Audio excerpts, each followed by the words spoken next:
whatever you have, you've worked hard to get, and so you should take some time to protect it.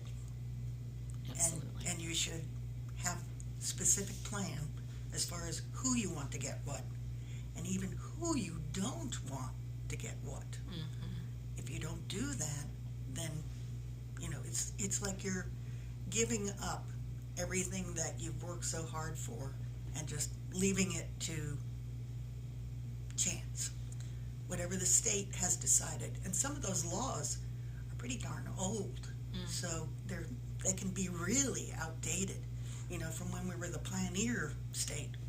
Yeah, it would be almost building trauma on trauma. There was the Right. trauma of the divorce and splitting the family and the assets, and then if you don't do anything about your estate, you're going to have a second layer of trauma for your kids as they are trying to sort through and determine and go by whatever the state says they have to do. Right. And that's the other largest group that I see coming to me. It's the adult children that are finding themselves in that role as caregiver. They've got kids at home. Maybe they've got marital issues. They're struggling to try to make that right.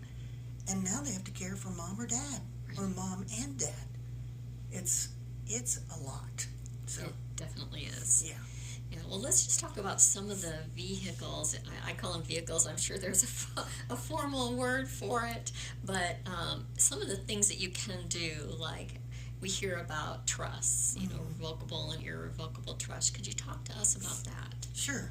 And stop me if I start to sound like a lawyer. Okay. So there are all kinds of trusts, and primarily the difference between a trust and a will is the trust can be activated when you sign it, and it doesn't need court action to be effective. Okay. A will is what you make now that goes into effect after you die. So it's instructions after you're gone, and you need the court to help move your instructions forward. So those are the two primary differences, and I think that's important, because if you don't want to go to probate, then you need to do something about that.